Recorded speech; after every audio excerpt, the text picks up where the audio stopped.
धन्यवाद करते हैं परमेश्वर पिता, हम एक बार फिर से आपके पास आए हैं और बार बार आपके पास आते हैं क्योंकि हम जानते हैं कि तू हमारा परमेश्वर है। जब हम हताश होते हैं, जब हम निराश होते हैं, प्रभु तेरे चरणों में बैठते हैं और परमेश्वर आज बड़े धन्यवाद के साथ आपके पास आए हैं, आपको आदर देने, आपको स्तुति देने, आपको महिमा देने आए हैं प्रभु, आपका शुक्र अदा करने आए हैं प्रभु। जब हम हताश थे, जब हम निराश थे, जब हम पाप में पड़े हुए थे, परमेश्वर आपका आत्मा ने हमें अपने हाथों से उठाया है, उस कीचड़ में से निकाल लिया, इसलिए उसका धन्यवाद करने हम आए हैं, उसी की महिमा हम सब करने आए हैं। गुनाहों में नैया ठे डूबी तो रहबर की आवाज़ जो बरा है मझधार में से तोड़ने को पर दे गया। जब मेरी नैया गुनाहों में पड़ी थी, उस वक्त परमेश्वर ने हमें ऊपर निकाला, उस वक्त हाथ थामे अपने कंधों से हमें लगा लिया। ओ परमेश्वर, गुनाहों में नैया थी डूबी तो रहबर की आवाज बना, जो बरा है मझधार में से तोड़ने को पर दे गया। शुक्र अदा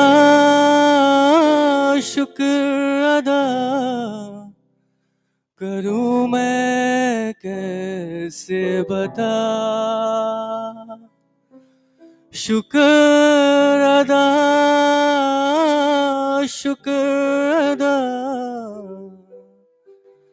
करूं मैं कैसे बता, तेरा शुक्र अदा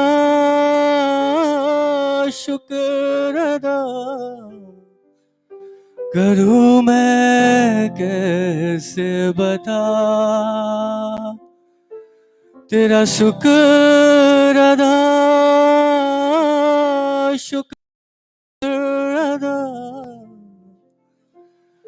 करूं मैं कैसे बता, करूं मैं कैसे बता।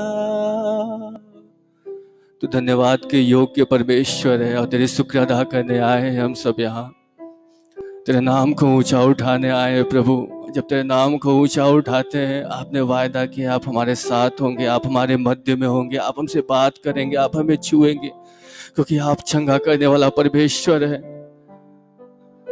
आप धन्यवाद के योग्य परमेश्वर है, हम आपका धन्यवाद करते हैं राजा। हालेलुया। मेरे जीवन में यीशु तेरा नाम जलाल पाता रहे, मेरा उठना, मेरा बैठना, मेरा चलना, सब कुछ तुझे भाता रहे। आइए मिल के इस गीत को गाएंगे और परमेश्वर के नाम को ऊंचा करेंगे। मेरे जीवन में यीशु तेरा नाम, जहाँ भी जाएं, हर संकट में, हर परिस्थिति में वो परमेश्वर हमारे साथ है। और परमेश्वर बोलता है हम कभी तुम्हें नहीं छोड़ेंगे, कभी तुम्हें नहीं त्यागेंगे। हालेलुया।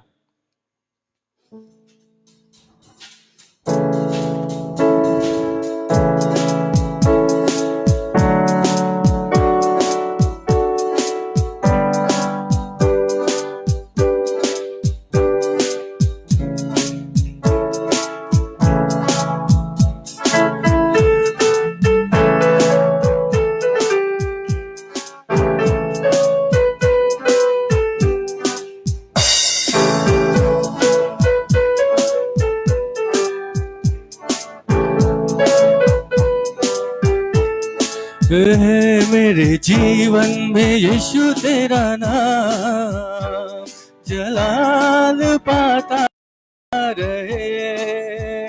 जीवन में यीशु तेरा नाम, जलाल पाता रहे। मेरा उठना बैठना, मेरा उठना बैठना, चलना तुझे भाता रहे। मेरे जीवन में यीशु तेरा नाम, जलाल पाता रहे।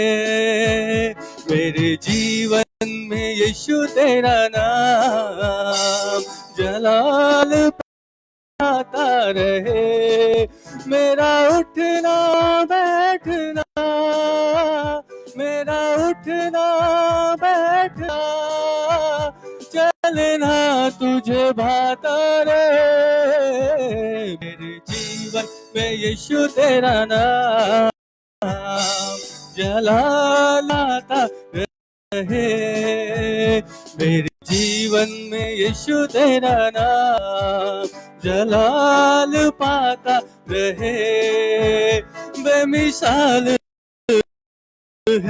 है तू, मैं मिसाल बनूं, तू कमल है मैं भी बनूं। बेमिसाल है तू, मैं मिसाल बनूं, तू कमल है मैं भी कमाल बनूं। तू कामिल है मैं भी कमाल बनूं। दुनिया का नूर है यीशु, मेरी राहें सजाता रहे। दुनिया का नूर है यीशु, मेरी राहें सजाता रहे। मेरा उठना बैठना, मेरा उठना बैठना, चलना तुझे भाता रहे। मेरे जीवन में यीशु तेरा नाम, जलाल पाता रहे।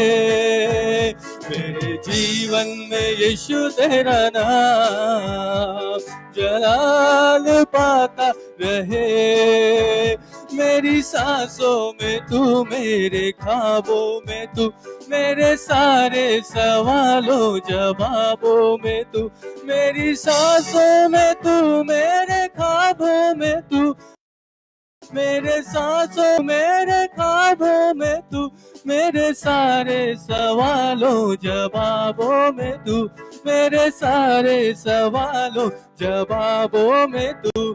जब भी मैं तुझे पुकारूं, जब भी मैं तुझे पुकारूं, तेरा रूह मुझ में आता रहे। जब भी मैं तुझे पुकारूं, तेरा रूह मुझ में आता रहे। मेरा उठना बैठना, मेरा उठना बैठना, चलना तुझे भाता रहे। मेरे जीवन में यीशु तेरा नाम, जलाल पाता रहे। मेरे जीवन में यीशु तेरा नाम, जलाल पाता रहे।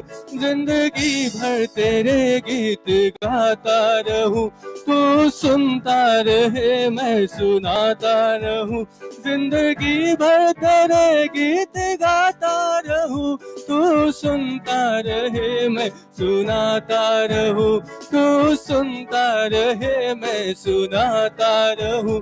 जब गीत तेरे मैं गाऊं, जब गीत तेरे मैं गाऊं, तेरा रूह मुझ में आता रहे।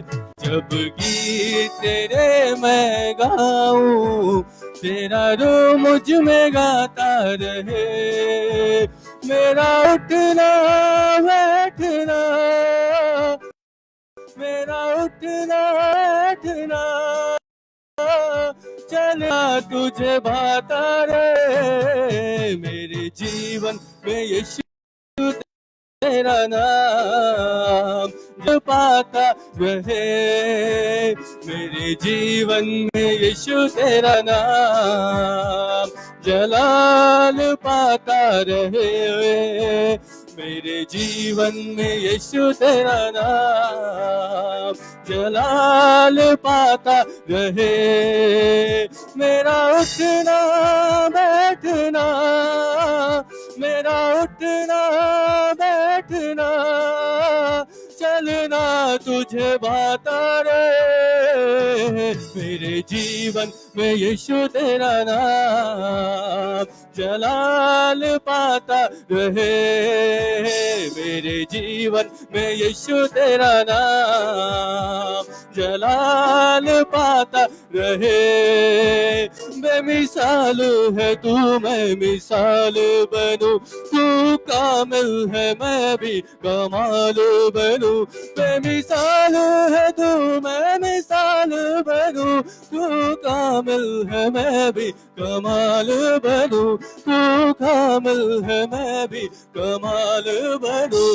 दुनिया का नूर है यीशु, मेरी राहें सजाता रहे। दुनिया का नूर है यीशु, मेरी राहें सजाता रहे। मेरा उठना बैठना, मेरा उठना बैठना, चलना तुझे पाता रहे। मेरे जीवन में यीशु तेरा नाम जलाल पाता रहे। मेरे जीवन में यीशु तेरा नाम महिमा पाता रहे। मेरे जीवन यीशु तेरा नाम जलाल पाता रहे। मेरे जीवन में यीशु तेरा नाम जलाल पाता रहे। जलाल पाता रहे, जलाल पाता रहे, महिमा पाता रहे, जलाल पाता रहे, जलाल पाता रहे।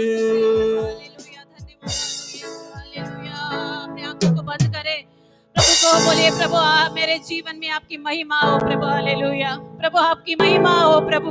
यीशु आपको धन्यवाद, यीशु आपको धन्यवाद, यीशु आपको धन्यवाद। स्तुति करिए, उसकी महिमा करिए, क्योंकि वो हमारा परमेश्वर महिमा में वास करने वाला परमेश्वर है, स्तुति की योग्य परमेश्वर है, उसके समान कोई नहीं है। हालेलुया, प्रभु हम आपको धन्यवाद देते हैं सुंदर दिन के लिए प्रभु। हालेलुया, प्रभु आप स्तुति में वास करने वाला परमेश्वर है प्रभु। आज हमारे मध्य में उतर आने के लिए धन्यवाद हो यीशु, धन्यवाद प्रभु। आपकी उपस्थिति के लिए धन्यवाद हो यीशु, धन्यवाद प्रभु। हालेलुया, प्रभु हमारे एक से आज बात करिए, अपने पवित्र सामर्थ्य में छू लीजिए प्रभु। हालेलुया, प्रभु आप ही हमारा परमेश्वर है, आप ही हमारा बल है, आप ही हमारा ढाल है प्रभु, आप ही हमारा सब कुछ है प्रभु। आज सुबह में प्रभु आपके सामने आए प्रभु, खाली करते हैं अपने आप को और कहते हैं प्रभु केवल मेरे जीवन से केवल आप ही की महिमा हो प्रभु, आप ही की महिमा हो प्रभु। हमारे उठना बैठना चलना महिमा हो प्रभु। हालेलुया, धन्यवाद हो यीशु, धन्यवाद हो प्रभु, धन्यवाद देते यीशु, आपकी महिमा हो प्रभु। हालेलुया, धन्यवाद हो यीशु, हालेलुया, हालेलुया। हमारा परमेश्वर स्तुति में वास करने वाला परमेश्वर है, हालेलुया। यदि हम आज पूरे मन से, हृदय से स्तुति किए हैं तो परमेश्वर आज हमारे मध्य में उतर आएगा, हालेलुया। आइए हम लोग वचन की ओर चले, हम लोग निकाले इब्रानियों की पत्री उसका 11 अध्याय और 6 पद। इब्रानियों की पत्री उसका 11 अध्याय और 6 पद। जितने लोग आज हमारे साथ लाइव या आराधना में ज्वाइन कर रहे हैं, दिव्य आश्रय की तरफ से आप सबको हम स्वागत करते हैं हमारी हिंदी आराधना में। प्रभु आपको आशीष दें। और आज जब हम लोग मिलकर प्रभु की आराधना कर रहे हैं, उसके वचन से मनन कर रहे हैं, विश्वास करेंगे प्रभु हमसे बात करेगा, हालेलुया, हालेलुया। कितने लोग विश्वास करते प्रभु हमसे आज बात करेगा, हालेलुया। जैसे हम विश्वास करेंगे वैसे ही होगा, है ना। तो आज इस वचन के द्वारा प्रभु हम हर एक से बात करें। 11 अध्याय का 6 पद, उसमें इस प्रकार का लिखा है, और विश्वास बिना उसे प्रसन्न करना अनहोना है, क्योंकि परमेश्वर के पास आने वाले को विश्वास करना चाहिए कि वो है, और अपने खोजने वालों को प्रतिफल देता है। एक और बार, इब्रानियों 11 अध्याय 6 पद, और विश्वास बिना उसे प्रसन्न करना अनहोना है, क्योंकि परमेश्वर के पास आने वाले, जितने लोग आज हम आए आराधना करने, हम कोई जगह पर नहीं आए हैं, हम किसके पास आए हैं? परमेश्वर के पास आए हैं। इसमें लिखा है जितने लोग परमेश्वर के पास जो लोग आते हैं, विश्वास करना चाहिए कि वो है, अपने खोजने है, क्या देता है? जोर से बोलिए, क्या देता है? प्रतिफल देता है। अपने आंखों को बंद करें, प्रार्थना करें। प्रभु हम आपको धन्यवाद देते हैं इस वचन के लिए। प्रभु आज सुबह में इस वचन के द्वारा अब हमारे एक से बात करिए प्रभु, धन्यवाद प्रभु यीशु के नाम से, सही हो।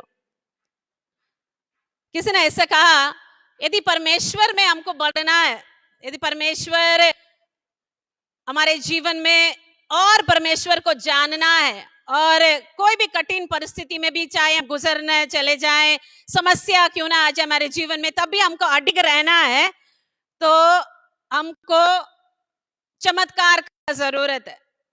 मगर यदि आप परमेश्वर के वचन में देखेंगे, जितना ज्यादा से ज्यादा चमत्कार प्रभु करता है लोगों के जीवन में, उतना ही वो लोग परमेश्वर के विश्वास में कमजोर हो जाते हैं। इस लोग एक उदाहरण है, क्या नहीं किया परमेश्वर ने उन लोगों के लिए?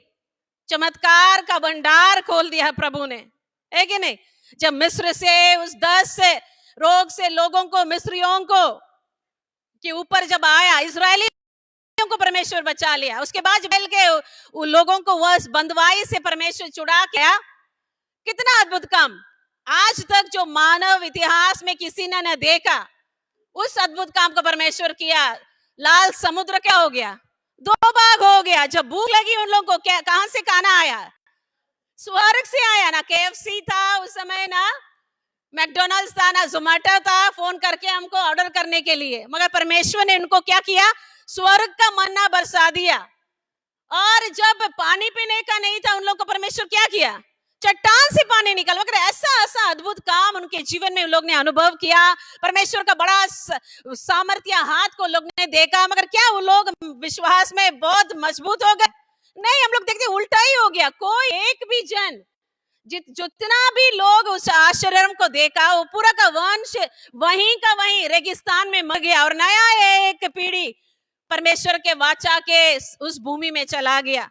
तो चमत्कार ये गारंटी नहीं देता है हमारे जीवन में हम परमेश्वर में और बढ़े, हमारे विश्वास और बढ़े।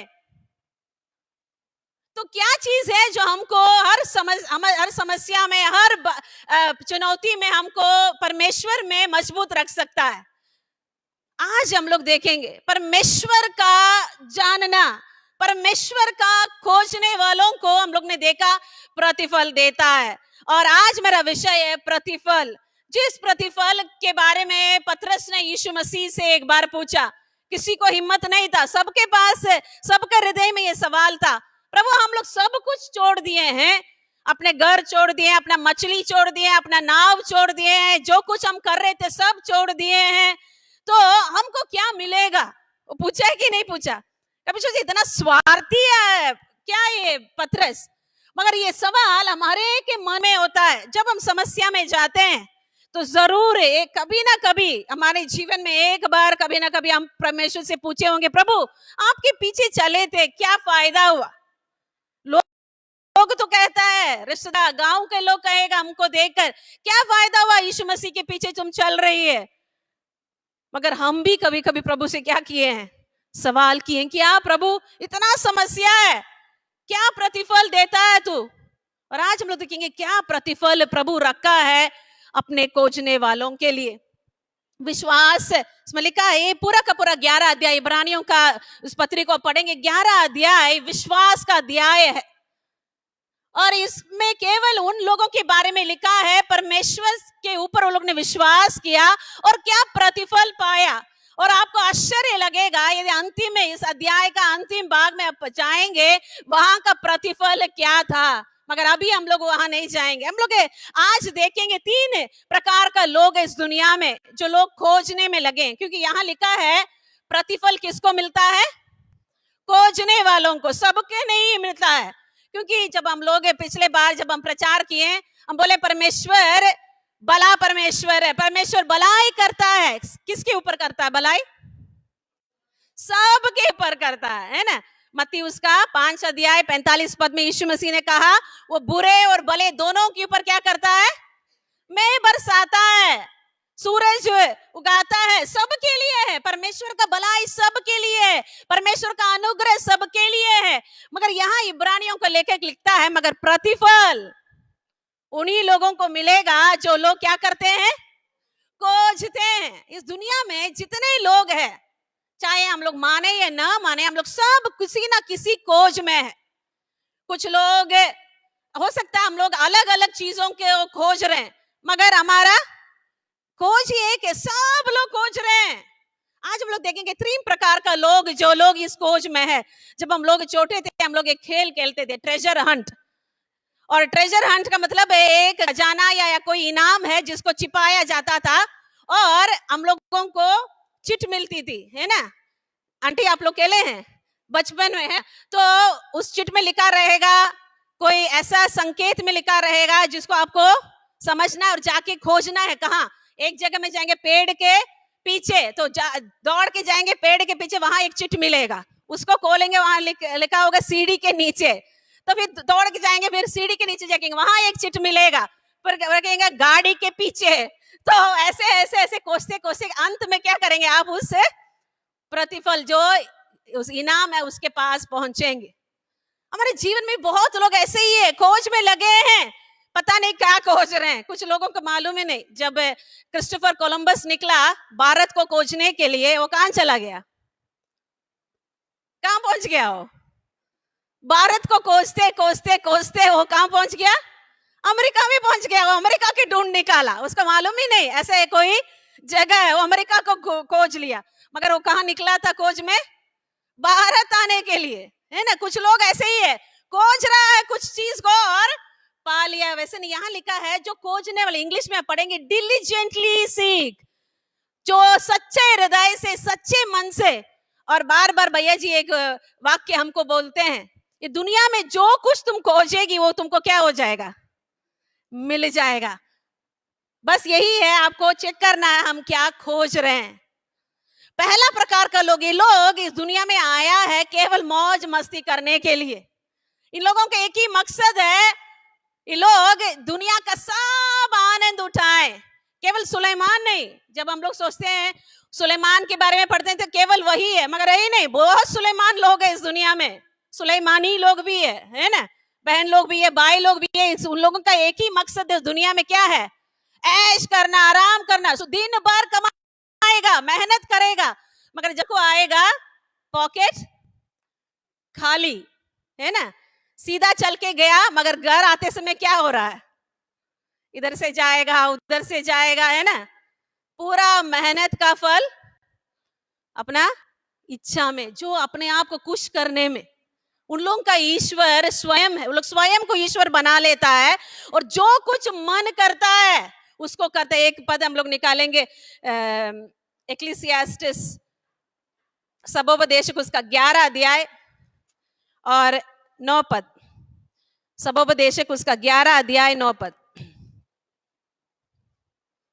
इसमें लिखा है 813 पुराने नियम में, इसमें लिखा है हे जवान, ये केवल ये सुलेमान का लिखा हुआ है। इसमें लिखा है ये जवान अपनी जवानी में आनंद कर। मगर हम लोग को मालूम है इस दुनिया में केवल एज का जवान नहीं, केवल उम्र का जवान नहीं, दिल का भी जवान लोग बहुत है। आप लोग जानते हैं ऐसे लोगों को, तो दिल से बहुत जवान है, बुढ़ा हो गया मगर दुनिया का आनंद उठाने में कमी नहीं करेगा लोग, है ना। तो ये जब हम लोग पढ़ेंगे जवान लोग, केवल हम लोग सोचे ये जो जवान लोग दिखा हम लोग के क्लास में बैठे हैं सामने, वो लोग नहीं, सब लोग जो सोच रहा है ये दुनिया का आनंद उठाने के लिए हम आए हैं। इसमें लिखा है अपनी जवानी में क्या कर, आनंद कर और अपनी जवानी के दिनों में मगन रह। इन लोगों का केवल एक दो ही मकसद है, आनंद रहना और मगन रहना, कोई चिंता नहीं। उसमें लिखा अपनी मनमानी कर। और ये लोग कैसे लोग हैं, मनमानी करने वाले लोग, मनमौजी लोग। ऐसे लोगों को आप लोग जानते हैं, कोई है ऐसा लोग है कि नहीं दुनिया में? आप लोग नहीं देखे बनारस में कोई नहीं है मनमानी करने वाले लोग, मौज मस्ती करने वाले लोग कोई नहीं है? सुधा है कि नहीं? गांव में है, बहुत है, आस पास आगे पीछे बहुत लोग है ना। तो उसमें लिखा है सब कुम कर और अपनी आंखों की दृष्टि के अनुसार चल। क्या चीज के अनुसार? अपनी आंखों में जो कुछ हमको मन में करने का इच्छा करता है, जो कुछ हम देखते हैं वो लोग क्या करेगा, निडर होके उसको कर लेता है। पर इसमें लिखा परंतु ये जान रख कि इन सब बातों के विषय परमेश्वर तेरा न्याय करेगा। कुछ लोग ऐसे जी रहे हैं इस दुनिया में, लोग सोचते हैं कोई न्याय नहीं होने वाला है, जो हमको मन को करना है हम करेंगे, जो हमको शरीर के लिए इच्छा करता है हम उसको करेंगे, जो हमको पाप में डूबना है हम डूबेंगे। ऐसे लोगों के लिए जब नीति वचन आप पढ़ेंगे, 3 शब्द को नीति वचन को जो लिखा है वही सुलेमान वो कहता है ये लोग मूर्ख लोग है, ये लोग दुष्ट लोग है, ये लोग दे आर इवल, ये लोग बुरे लोग हैं। ये लोग क्या करता है, केवल बुराई करने में अपने पूरा जीवन, अपना पूरा कमाई, अपना पूरा बल ये लोग खर्च कर देता है। और यदि नीति वचन उसका 11 का 29 पढ़ेंगे, वहां लिखा है जो बुराई करता है, 27 पद 11 का 27 में लिखा है जो बुराई की खोज में है जरूर बुराई उसको मिलेगी। Those who seek after evil will surely get evil, will find evil। जो हम खोज रहे हैं, जो हम कर रहे हैं उसका प्रतिफल हमको जरूर मिलेगा। ये पहला लोग है और इन्हीं लोग के बारे में लिखा है रोमियो उसका पहला अध्याय में। ये रोमन गैंग है, ये लोग रोमियो उसका पहला अध्याय अच्छे से अध्ययन करिएगा। ऐसे लोग हैं इस दुनिया में जो लोग है ईश्वर को जानता है, ईश्वर है मगर ईश्वर के पीछे नहीं चलना है, अपने मन मौजी में अपना जो इच्छा कर रहा है, मन इच्छा कर रहा है उस पापमय जीवन में अपना जीवन के व्यतीत कर रहा है। ये पहला गुट है। दूसरा गुट वाले लोग वो लोग भी खोज पर है, वो लोग 50-50 वाले लोग है। 50-50 बिस्किट आता है ना, तो उसका टेस्ट आप लोग सब खाए हैं 50-50, उसका टेस्ट कैसा है, मीठा है या खट्टा है या नमकीन है, कैसा है? आधा आधा मीठा है और आधा नमकीन है ना। आशुतोष को बहुत पसंद है, जब भी बोलेंगे कौन सा बिस्किट तो बोला चाय के लिए वही अच्छा लगता है ना। तो आधा खट्टा और आधा मीठा, वो लोग 50-50 वाले मसीह लोग है। जब कलीसिया में है प्रोग्राम है उसमें भी पाया जाएगा। जब दुनिया में मौज मस्ती करना है ना, पाप में डूबना है, उसमें भी वो लोग क्या करेगा, आगे रहेगा। ये लोग पर्व मनाने में बहुत आगे है। क्रिसमस में, ईस्टर में, न्यू ईयर में हम लोगों का दिव्य आश्रय का पर्व क्या है, पहला संडे है ना। जैसे पिछले संडे भैया जी बताए पूरी सब्जी वाले है ना, प्रभु भोज वाले जब होता है प्रोग्राम तो भीड़, जब कोई प्रोग्राम नहीं है, केवल उपवास प्रार्थना है, केवल आराधना है, केवल संडे की आराधना है, कोई दिखाई नहीं दे रहा। ये लोग 50-50 वाले लोग, ये लोग दुनिया में भी है और प्रभु के खोजने में भी है। मगर वचन में लिखा है हम लोग दो तरफ का जीवन कभी नहीं जी पाएंगे। हमारे पास कितना अंक है, कितना अंक है शरण, कितना अंक है? 2, हाँ 2 अंक। ये 2 अंक से 2 चीज आप देख पाएंगे, कोशिश करिए तो हमको भी देखिए, उधर भी देखिए, आंख खराब हो जाएगा। 2 आंख प्रभु दिया है, मगर विचित्र बात है, हम 2 चीज नहीं देख सकते हैं इस आंख से। कितना चीज देख सकते हैं? एक ही चीज देख सकते हैं। यदि 2 चीज देखने का कोशिश करेंगे तो क्या होगा? गड़बड़ी हो जाएगा, आपके शरीर में गड़बड़ी हो जाएगा। आत्मिक जीवन भी ऐसा ही है। जो आंख प्रभु हमें दिया है एक चीज को खोजने के लिए, एक चीज की आराधना करने के लिए, एक व्यक्ति के पीछे चलने के लिए। जब हम कोशिश करते हैं थोड़ा दुनिया का भी आनंद उठाएं, थोड़ा प्रभु का भी आनंद उठाएं, थोड़ा इधर भी हो जाएं, थोड़ा उधर भी हो जाएं, तो उन लोगों के बारे में लिखा, वो लोग कुछ भी नहीं फल पा पाएगा। मरकुस उसका 4 अध्याय में यीशु मसीह एक दृष्टांत को बताए, और बीज बोने वाला का दृष्टांत। उसमें बीज एक ही है, मगर 4 प्रकार का भूमि है। तो पहला भूमि कैसा है? जो रास्ते में जब बीज बो रहा है, वो कुछ बीज क्या हो गया? रास्ते में गिर गया, और क्या हुआ? शैतान, ये जो पक्षी आके उसको चुनकर ले गया। दूसरा प्रकार का भूमि कैसा भूमि है? पथरीला भूमि है, रॉकी ग्राउंड। उसमें गिरा तो क्या हो गया? सुना, वो लोग वचन सुना, मगर जल्दी सूख गया क्योंकि जड़ नहीं था। तीसरा प्रकार का भूमि कैसा था? पथरीला था, जाड़ी है ना, जाड़ी वाला भूमि था। थोड़ा सा बढ़ गया, अच्छा हुआ, उन लोगों को अच्छा लग रहा है, मगर क्या हो गया वहां? जब समस्या आने लगी, वचन में लिखा जब समस्या आने लगी, और केवल समस्या नहीं, उसको निकालेगा मरकुस उसका 4 अध्याय, वहां केवल समस्या नहीं और चीज वहां लिखा है। इसमें कह रहा है ऐसे लोग है 50-50 वाले लोग, जो प्रभु का सुसमाचार को सुना, प्रभु को ग्रहण भी कर लिया। हाँ, 19 पर 4 का 19 में लिखा है, और संसार की चिंता और क्या चीज का धोखा? धन की धोखा। परमेश्वर के राज्य में तो है, मगर उन लोगों का मन लगा है कहाँ? उन लोग क्या चीज को खोज रहा है? दुनिया के आनंद को, दुनिया के धन को खोज रहा है। उसमें लिखा है, और अन्य वस्तुओं की लोभ उनमें समाकर वचन को दबा देता है, और वह निष्फल रह जाता है। बहुत बार हम सोचते हैं ना, अरे ये लोग तो प्रभु में आगे बढ़ोगे, प्रभु को जान रहे थे, प्रार्थना करने में थे, संगति के लोग करते थे, आज ये लोग है नहीं है। ये लोग कहीं केवल आश्रय में नहीं, सब कलीसिया की यही कहानी है। 4 साल 5 साल हाँ प्रभु में जा रहा है, जाते जाते क्या हो गया? रास्ता ही घूम गया और चला गया दुनिया में। ये कैसे हुआ? हम लोग सोचिए ये कैसे हो गया?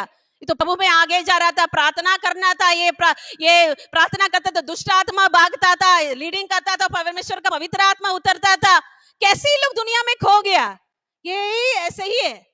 यदि हम अपना पैर एक जगह रखना नहीं सीखेंगे, परमेश्वर के खोज में लगना नहीं सीखेंगे, दुनिया के खोज में भी है और परमेश्वर के खोज में भी है। कुछ दिन के लिए तो अच्छा लगेगा, मगर जब समस्या आएगा, जब पॉकेट खाली होगा, जब चिंताएं आएगी, दुनिया का धन का लोभ हमें खींचने लगेगा, तो ये यहाँ लिखा है वो लोग क्या कर देगा? परमेश्वर को छोड़कर दूर चला जाएगा। एक व्यक्ति था ऐसे ही नया नियम में, उसका नाम था देमास हिंदी में। और दूसरा तिमुथियुस 4 अध्याय 10 पद में उसके बारे में पौलुस कहता है, ये पौलुस का सहभागी था, सेवा करने वाला था, सुसमाचार सुनाने वाला था, मगर क्या हुआ इसका अंत मालूम? पौलुस के साथ था, इतना बड़ा बड़ा चमत्कार हो देखा होगा, अंधे लोग आंख खुलते हुए देखा होगा, लंगड़ा लोग चल रहा है, मुर्दा लोग जिंदा हो रहा है, सबको देखा है, सब चमत्कार को देखा है। यीशु मसीह ही सच्चा परमेश्वर, प्रचार भी किया है, केवल सुना नहीं, प्रचार भी किया है, मगर क्या हुआ इसके अंत में? यदि दूसरा तिमुथियुस उसका 4 अध्याय आप 10 पद पढ़ेंगे, वहां पौलुस लिखता है तिमुथियुस वो कैसा व्यक्ति है? वो 10 पद में लिखा है, क्योंकि देमास ने इस संसार को प्रिय जानकर मुझे छोड़ दिया और थिस्सलुनीके को चला गया। मतलब संसार को प्रिय जाना, दोनों ये कैसे हो गया? अचानक से नहीं होता है, कोई भी चीज है एक दिन में नहीं होता है। कैसे ये अचानक से संसार को प्रिय जना, ये तो परमेश्वर का वचन सुनाने वाला था, परमेश्वर की सेवा करने वाला था, परमेश्वर के खोज में था, मगर कैसे हो गया ये, परमेश्वर से दूर कैसे चला गया? क्योंकि ये क्या कर रहा था, थोड़ा परमेश्वर का भी आनंद, थोड़ा दुनिया का भी आनंद। यदि हम इस परिस्थिति में हैं, हम सतर्क हो जाएं, क्योंकि इसका परिणाम, इसका प्रतिफल विनाश होगा। यीशु मसीह ने जब प्रकाशित वाक्य में इफिसियों की कलीसिया को पत्री लिखने के लिए कहा यूहन्ना से, तो इफिसियों की कलीसिया बहुत सुंदर कलीसिया, बहुत अच्छी कलीसिया, बहुत अच्छा गुण था, परमेश्वर से प्रेम करने वाली कलीसिया थी, मगर यीशु मसीह ने कहा तुम्हारे अंदर एक दोष है, क्या है? ना तू ना ठंडा है, ना तू गर्म है।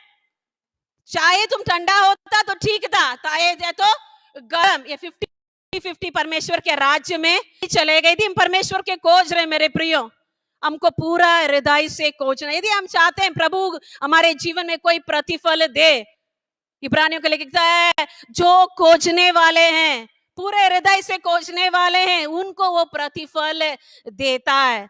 तीसरा प्रकार का लोग, जिसके बारे में यहाँ इब्रानियों को लेखक लिखता है, जो पूरा संपूर्ण मन से परमेश्वर के खोज में लगे हैं। एक व्यक्ति था जिसके बारे में लिखा है सारा आशीष उसके जीवन में परमेश्वर ने दिया।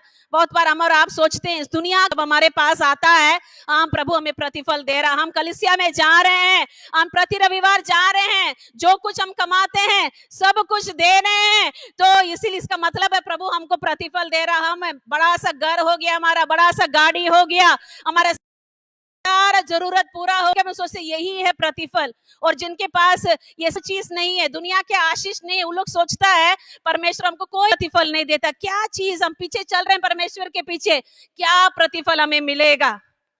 अगर यदि आप देखेंगे अब्राहम के जीवन के बारे में, जो सबसे बड़ा व्यक्ति, जो परमेश्वर का आशीष पाया हुआ व्यक्ति, क्या नहीं था उसके जीवन में? जब एलियाजेर इसहाक के लिए लड़की देखने जाता है तो क्या कहता है उस लड़की वालों से, मेरा जो मालिक है अब्राहम, उसको परमेश्वर ने सब आशीष दिया है, उसके पास धन है, उसके बाद गाड़ी है, उसके बाद बंगला है, उसके बाद जानवर है, कोई कमी नहीं है उसका, इसलिए अपना लड़की मेरा मालिक के बेटा के लिए दे दीजिए। यही पूछा, सब कुछ था, धनवान था अब्राहम।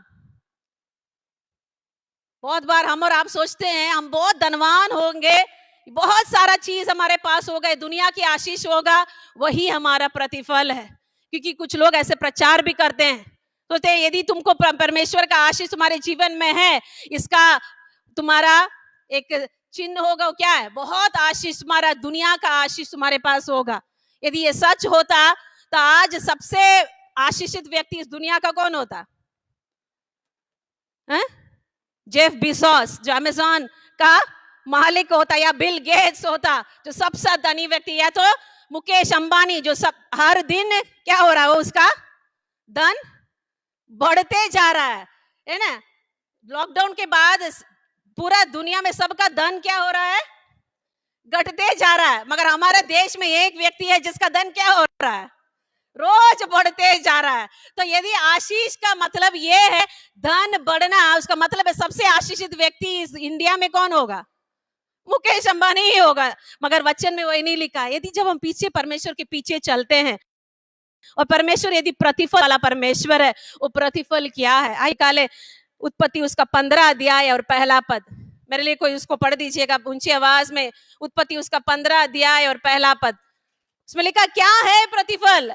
अब्राहम मत सोचना तुम्हारा प्रतिफल इसहाक है, तुम विश्वास योग्यता के साथ मेरे पीछे पीछे चल रहा है, मेरे कोच में लगा है, तो इसलिए तुम मत सोचना जो इसहाक तुमको हम दे दिए वो तुम्हारा बड़ा प्रतिफल है। मत सोचना जो गाय और भैंस और बकरी, तुम्हारे ऊंट और आशीष तुम्हारे जीवन में हम दिए हैं, ये तुम्हारा प्रतिफल है मेरे खोजने का। मत सोचते ना इतना बड़ा घर, इतना बड़ा कलीसिया, ये सब चीज हमने दिया है, यही हमारा प्रतिफल है। नहीं, परमेश्वर प्रतिफल देता है। और वो प्रतिफल क्या है? 15 अध्याय का पहला पद,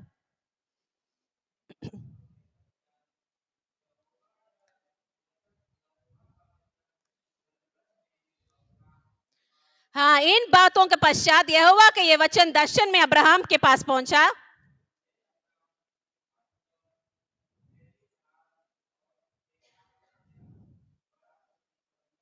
हालेलुया। क्या है? हे अब्राहम मत डर, क्योंकि तेरा प्रतिफल ये गाय और भैंस, ये बकरी और ये बैंक बैलेंस, ये चांदी और सोना, ये गाड़ी और ये नौकरी और ये सुंदर पत्नी या हैंडसम हस्बैंड, ये नहीं है ये प्रतिफल जो मुझे खोजता है। मेरा प्रतिफल तुम्हारे लिए, जो हर एक व्यक्ति जो परमेश्वर के खोजता है, उसका प्रतिफल क्या है? परमेश्वर है। इसमें लिखा मैं हूं अब्राहम, मैं हूं तुम्हारा प्रतिफल, I am your great reward. एक और ट्रांसलेशन में I am exceedingly great reward, मतलब बड़ा, हिंदी में तो बड़ा लिखकर बस शांत हो गया, वहां लिखा एक्सीडिंगली ग्रेट, मतलब हम कल्पना भी नहीं कर सकते उतना बड़ा, सबसे महान प्रतिफल हम हर एक के लिए, जितने लोग हम प्रतिदिन परमेश्वर खोज में लगे हैं। परमेश्वर का वायदा है, क्योंकि वो प्रतिफल दिया परमेश्वर। हमारा प्रतिफल क्या है? ये दुनिया का आशीष नहीं है, हमारा प्रतिफल है, हमारी योग्यता नहीं है, हमारा प्रतिफल हम क्या करते हैं प्रभु के लिए वो नहीं है, हमारा क्या है? परमेश्वर है। हालेलुया। ये ताली बजा के प्रभु को धन्यवाद दीजिए। धन्यवाद प्रभु, धन्यवाद देते हैं प्रभु, आप मेरा प्रतिफल है प्रभु। हालेलुया, आप मेरा प्रतिफल है प्रभु। हालेलुया। यदि पौलुस को पूछेंगे, पौलुस तुम्हारा प्रतिफल क्या है? इतना समस्या, यदि किसी के जीवन में समस्या है तो क्या है? पौलुस को जीवन में समस्या का कमी नहीं था। यदि पौलुस के जीवन में आप पूछेंगे पौलुस तुम्हारा प्रतिफल क्या है, तो लिखेगा फिलिपियों का 4:10 में बोलता है I want to know him more. प्रभु आपको जानना है और जानना है, क्योंकि आप ही मेरा प्रतिफल है। उस 11 अध्याय जो विश्वास का अध्याय है, उसमें हाबिल के बारे में लिखा है। प्रतिफल क्या मिला हाबिल का? परमेश्वर को खोजने वाला व्यक्ति था, सच्चा हृदय से परमेश्वर की आराधना करने आया था। उसका प्रतिफल क्या मिला? उसको हत्या कर दिया गया, जवानी में वो मर गया। हम लोग सोचते हैं लंबा आयु परमेश्वर का प्रतिफल है, मगर हाबिल परमेश्वर का आशीष पाया हुआ व्यक्ति था, जवानी में मर गया। दुनिया के लोग देखेगा, बोला अरे ये क्या हो गया? प्रतिफल कहाँ है? यीशु मसीह के पीछे है। देखकर लोग वही बोला करे तुम अच्छा भेंट लेकर गया, क्या हुआ? तुम्हारा जान ही निकल गया। कहाँ है तुम्हारा प्रतिफल? इनोक, जिसके बारे में इब्रानियों का लेखक लिखता है, जो परमेश्वर के साथ प्रतिदिन वो चलता था। क्या है तुम्हारा प्रतिफल इनोक? बहुत बड़ा घर प्रभु तुमको दे दिया, बहुत बड़ा गाड़ी तुमको दे दिया, बहुत अच्छा नौकरी तुमको दे दिया। क्या है इनोक तुम्हारा प्रतिफल? इनोक बोलेगा मेरा प्रतिफल मेरा यहोवा है। Hallelujah, hallelujah. वचन में लिखा है परमेश्वर ने उसको उठा लिया। चलते चलते चलते एक दिन ऐसा आया, इनोक को परमेश्वर क्या किया? अपने साथ रख लिया, क्योंकि इनोक को मालूम था सबसे बड़ा प्रतिफल इस दुनिया में परमेश्वर है। हालेलुया। अब्राहम को अच्छे से मालूम था मेरा प्रतिफल इसहाक नहीं, मेरा प्रतिफल मेरा आशीष नहीं, उसका आशीषों का पिता है, सब आशीष उसका है, उसके द्वारा हम आशीष पाए हैं, उसके द्वारा वो आशीष का मूल बना है। मगर उसको मालूम है उसका प्रतिफल उसका आशीष नहीं है। यदि आज सुबह में हो सकता है ये प्रश्न आपके मन में है, प्रभु मेरा प्रतिफल क्या है? हम आपके पीछे चल रहे हैं, इतना साल से आपकी आराधना कर रहे हैं, प्रतिदिन हम आपके सम्मुख में आते हैं, प्रार्थना कर रहे हैं, आंसू बहा रहे हैं।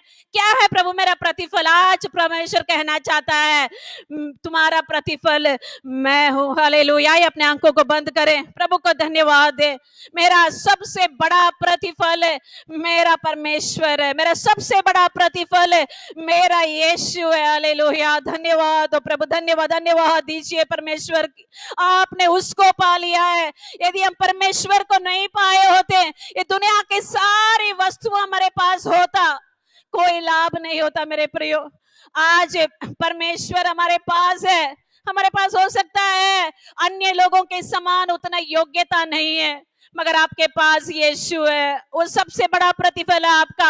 हो सकता है आपको वो और भी लोगों के समान है, बहुत बड़ा घर नहीं है, मगर ओ डरिए मत, चिंता मत करिए, आपका सबसे बड़ा प्रतिफल है प्रभु यीशु है। हालेलुया। हो सकता है आपके पास जो कुछ आप मांग रहे हैं अब्राहम के समान है, इसहाक नहीं होगा, ओ बहुत बड़ा धन और दौलत नहीं होगा, मगर यदि आपके पास यहोवा परमेश्वर है, वो आपका अत्यंत बड़ा प्रतिफल है। हालेलुया। धन्यवाद यीशु, धन्यवाद प्रभु, हम धन्यवाद देते हैं प्रभु, हमारा प्रतिफल आप है प्रभु। आज प्रभु आप हमें इस ज्ञान में हमेशा रखिए प्रभु।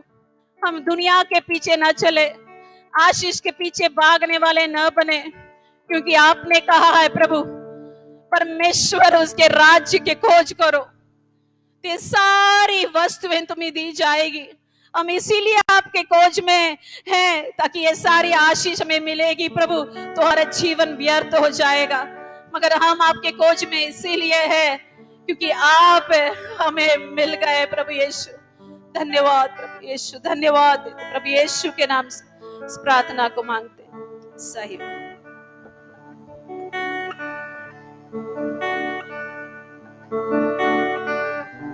और जितने भी लोग हम लोग के संग ऑनलाइन में जुड़े थे फेसबुक पर और यूट्यूब पर, आप सबको बहुत धन्यवाद देते हैं। प्रभु आप सबको आशीष दे। अगले सप्ताह फिर आप लोगों से मिलेंगे 9:30 बजे हिंदी आराधना के लिए और 8:30 बजे अंग्रेजी आराधना के लिए।